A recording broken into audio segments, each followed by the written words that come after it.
Vamos abrir as nossas Bíblias no Salmo de número 126.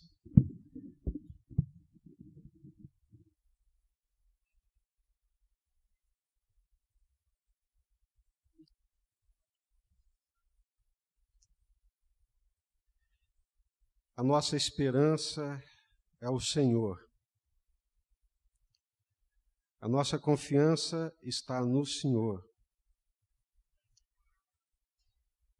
O que nos difere como povo, como comunidade, aqui sobre a face da terra, é a presença de Deus no nosso meio. Da perspectiva humana, nós somos um ajuntamento como qualquer outro ajuntamento. Mas da perspectiva de Deus, nós temos essa diferença. A presença de Deus no nosso meio. Deus, conforme diz a palavra, Ele caminha aqui entre nós, Ele é presente na nossa vida e Ele é o que faz a grande diferença em nossa vida. Salmo de número 126. Eu gostaria que você, que tem a sua Bíblia, que você pudesse acompanhar a leitura desse salmo. Quando o Senhor restaurou a nossa sorte, nós ficamos como quem sonha, então a nossa boca se encheu de riso e a nossa língua de júbilo. Então, entre as nações se dizia, grandes coisas o Senhor tem feito por eles. Com efeito, grandes coisas fez o Senhor por nós, e por isso nós estamos alegres. Restaura, Senhor, a nossa sorte, como as torrentes no Negueb. Os que com lágrimas semeiam, com júbilo ceifarão. Quem sai andando e chorando enquanto semeia, voltará com júbilo trazendo os seus feixes. Amém? Deus, o nosso restaurador, o Senhor que é o consolo para aqueles que choram, alento e refrigério para todos aqueles que nele confiam. Curva sua cabeça nesse instante. Eu queria que você, agora de cabeça curvada, começasse a trazer à sua memória o que foi esse ano de 2014. Ao longo desses 365 dias, com certeza algumas coisas foram extremamente marcantes, coisas boas, coisas ruins. Eu gostaria que nós trouxéssemos à nossa memória tudo que nós passamos durante esse ano. E como diz a palavra, eu quero trazer à memória aquilo que pode me dar esperança. E a nossa esperança é as misericórdias do Senhor. As misericórdias do Senhor são uma causa de nós não sermos consumidos. Quanta graça, quanta misericórdia Deus dispensou sobre as nossas vidas durante esse ano de 2014. Na dor, o Senhor foi o companheiro fiel. Na angústia, no desespero, no medo, a presença do Senhor trouxe alento e conforto. Na alegria, nós a repartimos com o Senhor, porque a presença dele foi real e verdadeira em nossas vidas. Que seria de mim se não fosse o Senhor? Que seria de nós se não fosse o Senhor? Onde é que nós estaríamos? Onde é que nós estaríamos? A presença do Senhor é conforto, a presença do Senhor é segurança, a presença do Senhor é paz. Deus é o nosso restaurador. Até mesmo quando nós pensamos que não tem mais jeito, o Senhor interfere, o Senhor age, o Senhor restaura. Pai, em nome do Senhor Jesus, mais uma vez, nós queremos reconhecer com muita gratidão no nosso coração que o Senhor é a razão do nosso existir. O Senhor para nós é muito mais importante do que o ar que nós respiramos. O Senhor é muito mais importante do que a comida que nós comemos. Poderia nos faltar tudo, mas não poderíamos ficar sem a Tua presença, sem andar na luz da Tua presença, sem andar na graça, na paz, no conforto e no alento da Tua presença. Por isso é que nós cantamos: quem tem Jesus tem tudo. Quem não tem Jesus não tem absolutamente nada. Tesouros, riquezas, benesses dessa terra não podem se comparar à paz, à alegria, o conforto que o Senhor traz para o coração do ser humano. Pai, aceita a nossa gratidão, Senhor, pela presença do Senhor em nós durante esses 365 dias. Conforme nós cantamos aqui, ó Deus, em todos os cantos que nós cantamos, o Senhor ressuscitou, o Senhor está vivo, o Senhor ouve a nossa voz, o Senhor ouve o nosso clamor, o Senhor escuta a nossa súplica e o Senhor interfere na nossa vida. Quão grande é o nosso Deus! Não há Deus como o Senhor, só o Senhor é Deus. A Tua voz despedaça os cedros do Líbano. Quando o Senhor abre a Tua boca e fala, tudo se faz novo, tudo se transforma, tudo se refaz, porque a Tua voz é poderosa. E mesmo quando enfrentamos tempestades, turbulências, tribulações, o Teu abraço, a Tua voz, a Tua presença traz conforto, consolo e segurança. Graças te damos, Senhor, por mais esse ano. E o nosso coração, por causa do Senhor, se enche de esperança para um próximo ano, com a Tua graça, com a Tua paz e com a Tua alegria. Fala conosco nessa noite, fala ao nosso coração. O Senhor está aqui, a Tua presença é real e verdadeira neste lugar. Aqui não é uma celebração comum, aqui é uma celebração santa, porque o Senhor se faz presente. Traga essa consciência aos nossos corações, traga essa convicção sobrenatural e celestial sobre nós, de que o Senhor está aqui conosco nessa noite. Por isso nós pedimos, fala conosco, em nome do Senhor Jesus, Pai. Amém.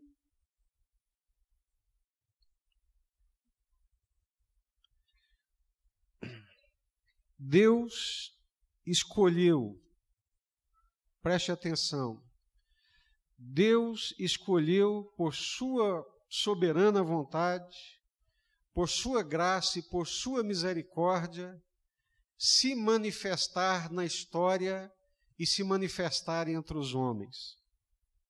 E, a princípio, essa manifestação da presença de Deus, da ação de Deus no tempo, no espaço, na história, um Deus soberano, um Deus glorioso, um Deus extraordinário que está acima do tempo, acima da história.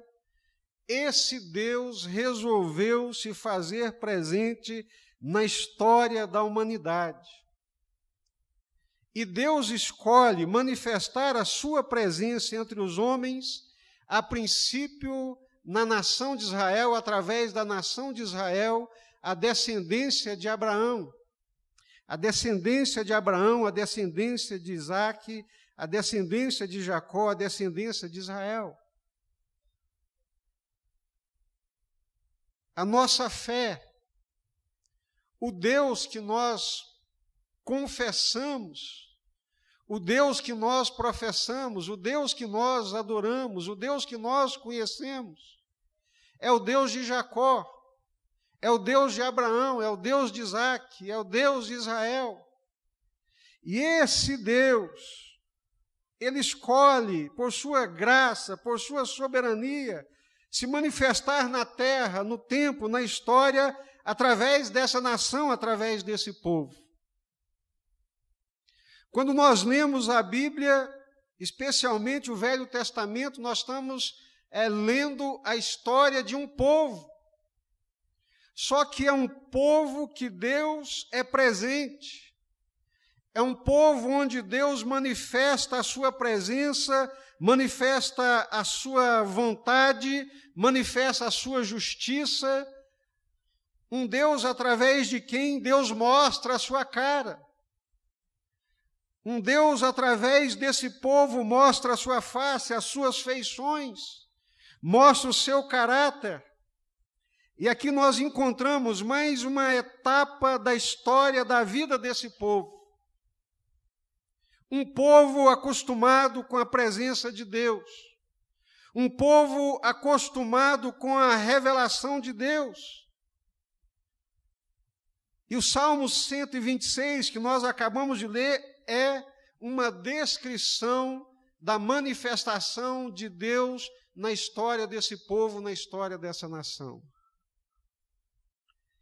Israel é uma nação peculiar. É um povo diferente de todos os povos na terra, porque Deus tem uma aliança com esse povo, porque Deus fez uma aliança com Abraão, e nessa aliança de Deus com Abraão e com os seus descendentes, Deus disse: eu serei o vosso Deus, e vós sereis o meu povo. Eu revelo a vocês a minha lei, a minha vontade, e a parte de vocês nessa aliança vai ser andar de acordo com a minha vontade, serem obedientes à revelação da minha palavra que eu faço para vocês. Uma aliança sempre tem duas partes. É por isso que quando os noivos vão se casar, comparecem diante do altar de Deus, eles fazem uma aliança.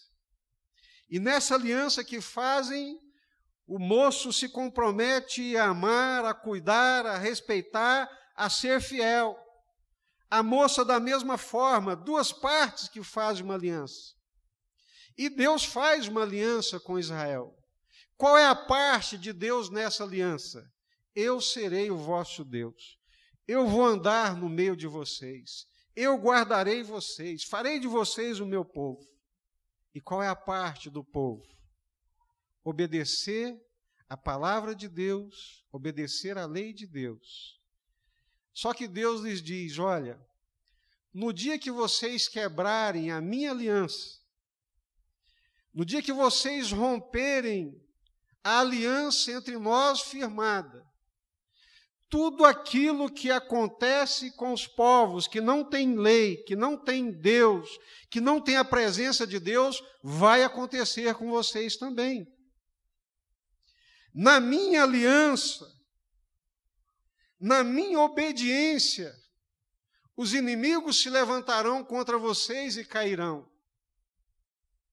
Um de vocês será capaz de espantar 1000, por causa da minha presença, por causa da minha graça, por causa do meu favor, por causa da aliança, por causa da fidelidade a essa aliança. Mas no dia que vocês quebrarem a aliança, tudo aquilo que vocês temem lhes sobrevirão. A palavra de Deus diz: eu vos escolhi não porque fostes ou porque eres o maior povo da terra. Muito pelo contrário, um povo muito pequeno. E, infelizmente, meus queridos irmãos, Israel quebra a aliança com Deus. Infelizmente, Israel se transforma numa nação adúltera.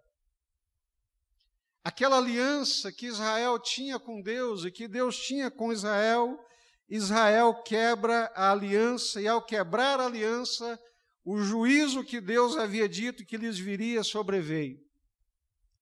E aquilo que eles tinham como mais caro, aquilo que eles tinham como mais precioso, Deus permitiu que fosse completamente destruído, que era a sua querida cidade de Jerusalém.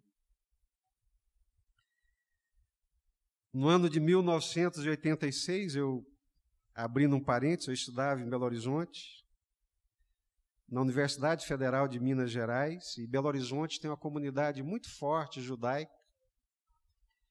E eu tinha um colega de sala que ele era judeu. E meu curso era Ciências Econômicas. Geralmente os judeus migram para essa área de finanças porque são muito bons e dominam o mundo todo. E quando eu descobri que ele era judeu, eu me enchi de curiosidade. Ele se chamava Cláudio Pichon. E eu cheguei para ele um dia e falei: Cláudio, você como judeu, qual que é o grande sonho da sua vida? O grande sonho da minha vida é um dia colocar os meus pés em Jerusalém.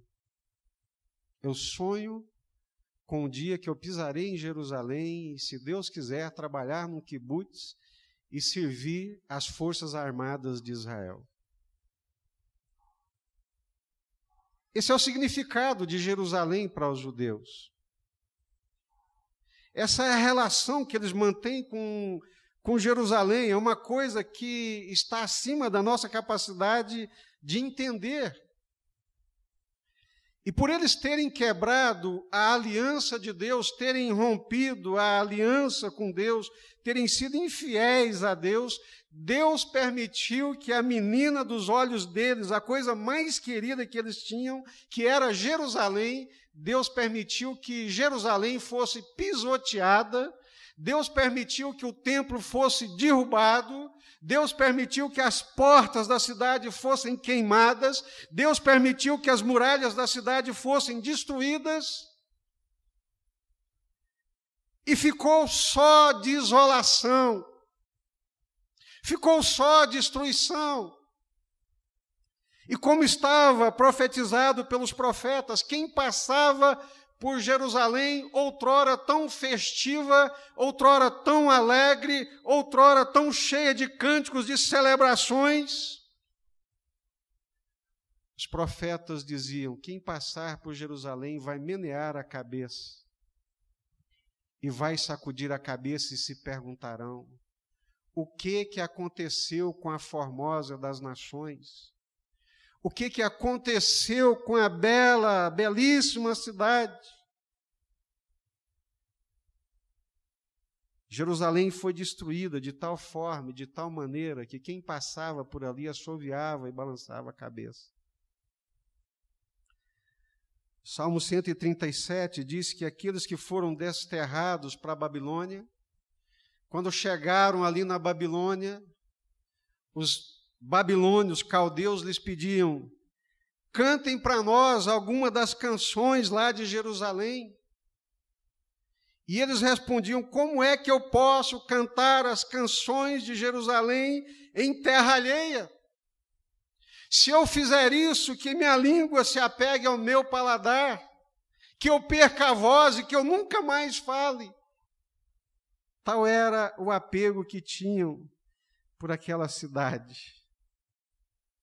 E aquela linda cidade, extraordinária cidade, sucumbiu, caiu, foi completamente destruída. Quem passava por Jerusalém destruída, quem passava pelas cinzas de Jerusalém agora acabada, dizia: esta cidade nunca mais se reerguerá. Esta cidade nunca mais se levantará. Acabou-se a esperança para essa cidade. A destruição foi tão grande, muralhas arrebentadas, portas queimadas, templo derrubado, palácio derrubado, surrupiada, despojos tomados, não tinha mais nada a não ser coiotes e animais que passavam por ali, e todos diziam: essa cidade nunca mais se levanta, essa cidade está acabada. E parece que aquelas aves de mau agouro tinham razão, porque passam-se 5 anos e a cidade está arrasada. Passam-se 10 anos e a cidade está arrasada. Passam-se 20 anos, 30 anos, 40 anos, não tem mais jeito. Mas lá pelos 70 anos, a graça de Deus, o favor de Deus, a bondade de Deus, a misericórdia de Deus começa a soprar sobre aquele povo, sobre aquela nação, sobre aquela cidade. E aquela cidade, de um modo miraculoso e extraordinário, ela é reconstruída, ela é novamente restaurada. Daí esse cântico. Quando o Senhor restaurou a sorte de Sião. Sião é sinônimo de Jerusalém. Quando o Senhor restaurou a sorte de Jerusalém, nós mesmos que conhecíamos as profecias ficamos como quem sonha. Gente, quando Deus age na nossa vida, quando a graça de Deus sopra a nosso favor, pode estar só cacos, pode estar só cinzas, pode ser que a esperança tenha ido, pode ser que não há mais nenhuma esperança, pode ser que só hajam palavras pessimistas de destruição, nunca mais vai restaurar, nunca mais vai se levantar. Mas, meus queridos e amados irmãos, basta uma palavra de Deus, basta um mover da graça de Deus para que tudo se faça novo e para que tudo seja restaurado. Glória a Deus.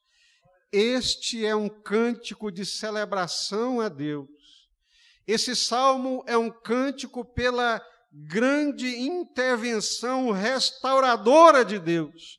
Quando o Senhor restaurou a nossa sorte, nós ficamos como quem sonha. Glória a Deus. Por isso que Deus é o Deus restaurador. Por isso que Deus é o Deus que chama as coisas de onde não existe mais absolutamente nada.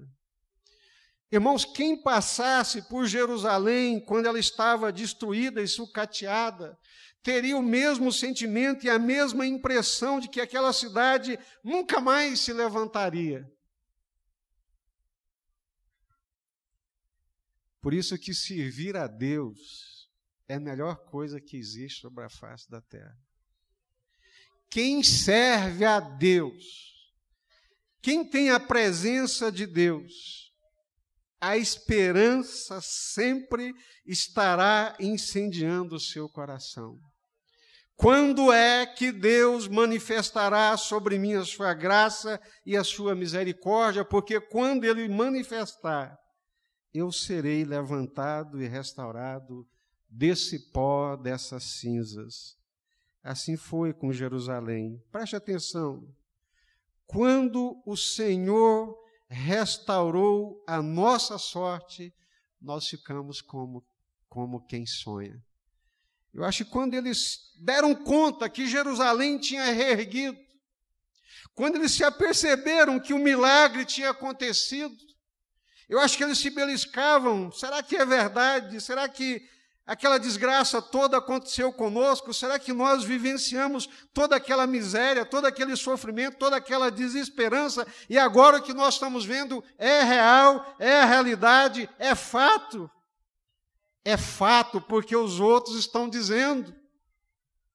Até as outras nações estão comentando: olha, prestem atenção no quanto o Senhor lhes fez bem. Até as nações começaram a dizer: caramba, quão grande é esse Deus? Que Deus é esse que faz tão grandiosas coisas? Grandes coisas tem feito o Senhor por eles. Grandes coisas está fazendo o Senhor por eles. E eles disseram: vocês estão certos, o nosso Deus é o Deus que faz grandes coisas, porque grandes coisas Ele está fazendo na nossa vida. Glória a Deus, meus irmãos. Louvado seja Deus. Quem foi que restaurou a sorte deles? Quem foi que restaurou? O Senhor. Não é qualquer um que pode restaurar. Não é qualquer um que tem essa capacidade, essa habilidade de restaurar. Eu acredito que muitos aqui já visitaram alguns lugares antigos que estavam aos pandarecos, caindo os pedaços, e depois foi restaurado e ficou como novo. É isso que Deus faz. Já visitei alguns lugares históricos aqui no Brasil, que antes, quando você olhava, dava medo de entrar naquele lugar. Tão acabado, tão largado, tão destruído. Mas aí vieram os restauradores e começaram a colocar as peças certas no lugar certo. Começaram um trabalho minucioso de restauração. E quando deram conta, estava tudo novo, tudo restaurado. Deus faz isso na nossa vida. Você crê nisso? Deus faz isso, Deus é o restaurador por excelência. Mas é Ele quem restaura, não sou eu, não é a minha força, é Deus. Quando o Senhor restaurou a nossa sorte, é Ele quem restaura. É Ele que faz a obra de restauração, que traz de volta ao estado original, que dá nova forma àquilo que se perdeu, que traz vida e utilidade para aquilo que já não valia mais absolutamente nada. Eu acho que agora você pode entender o significado desse cântico para aquele povo. Quando o Senhor restaurou a nossa sorte, nós ficamos como quem sonha. A nossa boca se encheu de riso e a nossa língua se encheu de júbilo. E todos começaram a dizer: esse Deus deles é um Deus grandioso, é um Deus que faz grandes coisas. Sabem, meus queridos, por que é que nós não ficamos prostrados? E por que é que nós não somos destruídos muitas vezes? E sabem que muitas vezes quando aquelas aves de mau agouro começam a dizer, ele está acabado. E eu descobri, né, já devia saber, mas eu descobri que Satanás é realmente, como diz o nordestino, um cabra muito safado. Porque volta e meia ele está buzinando na nossa orelha, você está acabado. Não tem mais jeito para você. Não há quem possa restaurar a sua sorte. Não há quem possa dar jeito na sua vida. Assim diziam aqueles mau-agoureiros que passavam por Jerusalém. Acabou. Essa aí que era a belíssima cidade, já era. O povo cantava aqui, celebrava, nunca mais vão cantar e celebrar aqui. Eu não canso de dizer, meus queridos irmãos, que quem tem a última palavra em todas as coisas é Deus. Se Deus falar, você está acabado, aí você está acabado mesmo. Mas se Deus não disser, todos os demônios do inferno podem dizer, o próprio Satanás pode dizer e se levantar para dizer, mas se Deus não disser, não tem nada acabado, porque Ele é o Deus restaurador, Ele é o Deus que restaura, é o Deus que restaura a nossa sorte, que restaura a nossa esperança, que restaura a nossa confiança, que restaura a nossa autoestima. Esse é o nosso Deus que nos coloca de pé sempre para a glória dEle. Amém? Glória a Deus. O Senhor é o nosso restaurador. O Senhor é o nosso redentor. O Senhor em nós é a esperança que nunca se cala. É o fogo da esperança que nunca se apaga. Deus é a resposta dos nossos anseios. Deus é aquele que restaura a nossa sorte constantemente, e constantemente a nossa boca está cheia de riso e de alegria, como ficou a boca daqueles judeus quando viram a restauração do Senhor. Deus muda a nossa sorte. Deus traz alegria ao invés de choro. Deus traz esperança em lugar de vazio e de pavor. Deus traz riso ao invés de choro e de lamento. Às vezes leva um tempo para essas coisas se concretizarem. O texto começa com quando, trazendo aí à nossa memória a questão do tempo. Mas lá embaixo está escrito assim, olha, quem com lágrimas semeia, com júbilo ceifará.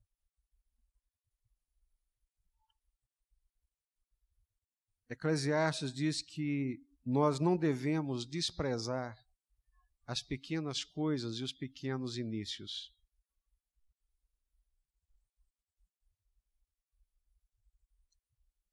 Nós somos muito propensos a nos guiar por vista, somos muito propensos a nos guiar por aquilo que nós ouvimos, somos muito propensos a decidir a partir das circunstâncias, mas a Bíblia está dizendo, não despreze as pequenas coisas, não despreze os pequenos inícios.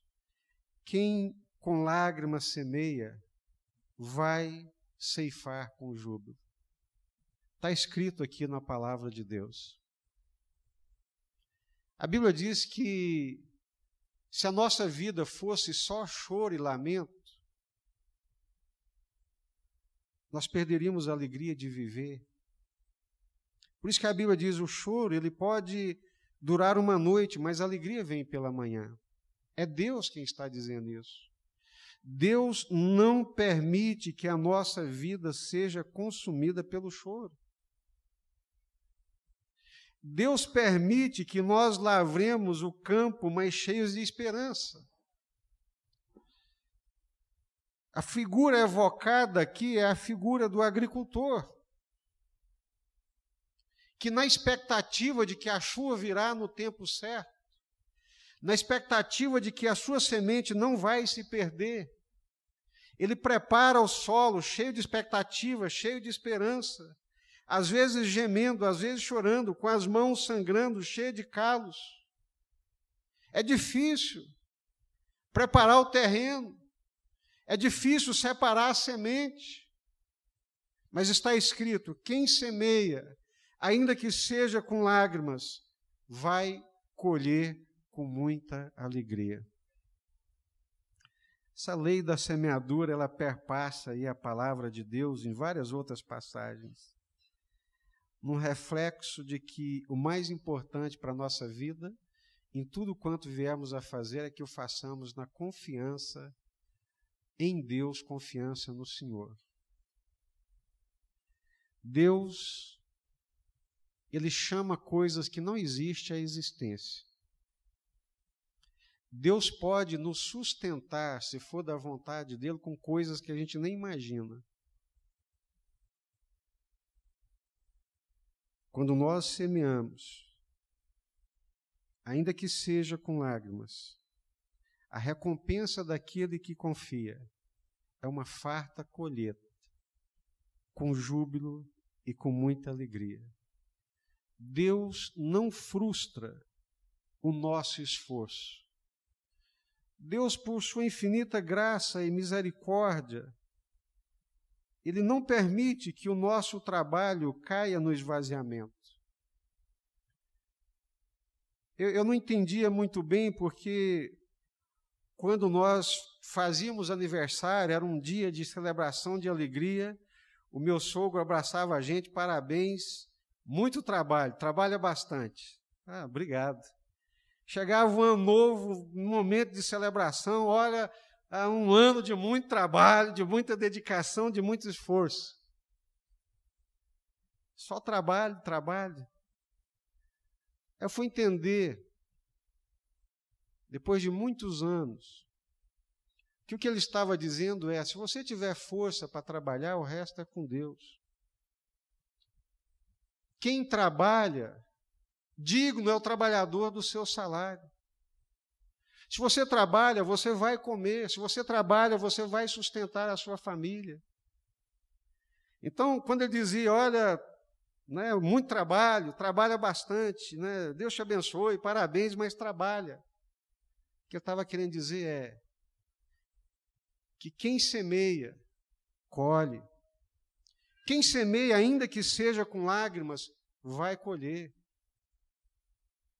Quem trabalha, aparentemente, pode ser uma coisa de pouca monta e de pouco valor, mas é o que Deus vai usar para te sustentar. Deus não vai deixar você passar fome.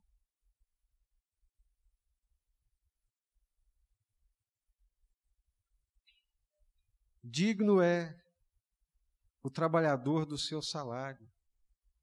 Quem trabalha, quem se esforça, quem semeia, ainda que seja com dor, ainda que seja com lágrimas, quando vier os feixes, quando colher os feixes do seu esforço, o coração vai transbordar de alegria, de muita alegria. A alegria vem como recompensa de um esforço realizado. Esse salmo, tão curto, na quantidade de versículos, mas tão grandioso, na apresentação da face de um Deus que se importa conosco, que restaura a nossa vida, até mesmo quando as pessoas diziam, não tem mais jeito, que restaura a nossa sorte, que modifica situações, que faz o nosso esforço não cair no vazio. Esse é o nosso Deus. Esse é o Deus que a palavra de Deus está nos apresentando. Nós estamos aí diante de um novo ano de 2015. Cada ano que passa, o mundo se transforma num lugar mais hostil. Parece que cumpre-se aquilo que a palavra de Deus diz, que a terra está prestes a vomitar os seus habitantes. Um mundo inóspito, um mundo hostil, de muita violência, um mundo que faz de tudo para roubar a nossa esperança. Mas quem tem o Senhor, quem tem uma aliança com Deus e vive nessa aliança, se alimenta da segurança, da esperança, das promessas de um Deus que não mente, de um Deus que nunca falhou e que nunca falhará. Se tem uma coisa que vale a pena na nossa vida, é servir a Deus. Esse Deus que muda, esse Deus que restaura, esse Deus que interfere nas situações. Eu estava há alguns anos em Belém do Pará, e ali eu havia pregado, era uma conferência missionária, e o Espírito Santo nos levou a desafiar alguns jovens que estavam ali para servir o Senhor na obra missionária. E eu me sinto muito feliz e abençoado, porque hoje pelo menos 2 estão no campo missionário. Um está na Albânia e outro estava se preparando para ir para o Timor-Leste, daquela época, daquele dia. E naquele dia ali, com os jovens na frente, eu convidei o pastor Modesto para vir orar por aqueles meninos que estavam ali. O pastor Modesto estava chegando de Angola, depois de uma malária que quase o matou. Ele foi internado, ele chegou de Angola com o vírus ali incubado, e quando ele chegou aqui, o vírus brotou lá em Belo Horizonte, ninguém sabia direito o que era, acorda aqui e da acolá, e quando descobre que era malária, era daquelas mais violentas que sobe para o cérebro, os rins paralisaram, o homem começou a inchar, e os médicos chamaram os parentes, olha, pode entregar, porque esse aqui já foi, não tem jeito. Aí a igreja começou a orar, o povo de Deus começou a orar, e Deus tenha misericórdia, restaura a saúde desse homem, Senhor, tire esse homem do hospital, Pai, tenha misericórdia, e Deus o levantou, Deus restaurou a sorte dele. E ele estava lá em Belém convalescendo dessa temporada no hospital. E eu chamei para orar por aqueles jovens. Quando ele pegou o microfone, a primeira coisa, ela está aqui, ó, no HD, registrado. Senhor, eu te dou graças porque o Senhor não estraga e nunca estragou a vida de quem te serve de todo o coração. Você estraga a sua vida. Você é capaz de estragar a sua vida. E quando ficar velho, vai se arrepender profundamente de ter conduzido você mesmo a sua vida. Você estraga. Mas Deus não estraga a vida de ninguém. Deus nunca estragou e nunca vai estragar a vida de quem quer que seja. Pelo contrário, Ele edifica, Ele abençoa, Ele restaura, Ele dá segurança, Ele dá esperança. Você nunca vai encontrar um servo fiel de Deus, uma serva fiel do Senhor, que tenha se arrependido por um momento da sua vida de ter se entregado ao Senhor e de ter servido o Senhor de todo o coração. Que o 2015 seja um ano muito abençoado e que nele, todos nós que aqui estamos, tomemos a firme decisão, a firme resolução de servir ao Senhor de todo o coração, de servir ao Senhor com alegria, de servir ao Senhor com integridade, nessa convicção, Deus não vai estragar a minha vida. Deus nunca estragou a vida de quem quer que seja, muito pelo contrário. Deus não estraga a nossa vida. Deus restaura, Deus conserta, Deus endireita. Nós estragamos, mas Deus não. Quando o Senhor restaurou a nossa sorte, como é que nós ficamos? Como quem sonha. A nossa boca se encheu de risos e a nossa língua cantava de júbilo. E as pessoas começaram a dizer o quê? Caramba, como Deus faz grandes coisas na vida desse povo. E eles estão certos, porque Deus não estraga a nossa vida. Deus faz coisas extraordinárias na nossa vida. Deus nos conduz perfeitamente bem. Eu não tive o privilégio de ter um pai como eu sou para os meus filhos, e eles sabem disso. De conduzi-los, de orientá-los, de conversar com eles. Não tive. Meu pai se ausentou de casa quando eu tinha 8 anos de idade. Nunca mais o vi. E volta e meia, e Deus é testemunha, por isso eu posso dizer para vocês, volta e meia eu chego para Deus e digo, Senhor, se eu tivesse tido 10 pais me orientando, nenhum deles me orientaria tão bem quanto o Senhor tem me orientado. Porque está escrito na palavra de Deus que quando nós buscamos ao Senhor, Ele se deixa achar. Que quando nós pedimos ao Senhor, Ele direciona as nossas vidas e Ele nos conduz de acordo com a sua vontade.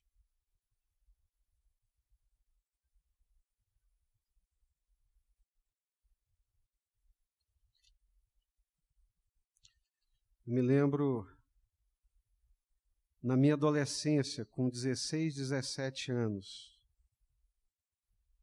eu marquei na minha Bíblia esse versículo. e disse: Senhor, eu gostaria muito que o Senhor concretizasse essa palavra do Senhor na minha vida. Porque se meu pai e minha mãe me desampararem, o Senhor me acolherá. Ensina-me, Senhor, o teu caminho e guia-me por vereda plana. 17 anos eu peguei a caneta e sublinhei: ensina-me, Senhor, o teu caminho e guia-me por vereda plana. Porque Deus é capaz de fazer isso. O melhor lugar para a nossa vida estar é no centro da vontade de Deus. Amém? Deus não estraga a nossa vida. Deus nunca estragou a vida de ninguém. Nós podemos estragá-la, mas Deus não. E se nós pedirmos a Deus, Ele conduz a nossa vida. Que 2015 seja um ano conduzido pelo Senhor. Que você viva em 2015 como Israel deveria ter vivido, não quebrando a aliança do Senhor, não pisoteando o pacto da aliança que Deus fez conosco, mas servindo ao Senhor com inteireza de coração, com fidelidade e com integridade de coração. Curva sua cabeça. Nós vamos celebrar a ceia e logo após nós estaremos tendo um momento de oração aqui na passagem do ano. Como é que está a sua vida com o Senhor? Como é que foi a sua vida nesse 2014 com o Senhor? Não quer saber profissionalmente, não quer saber se você ganhou dinheiro, se tomou prejuízo, não é isso. Quer saber como é que foi o seu coração com Deus, a sua vida com o Senhor em 2014.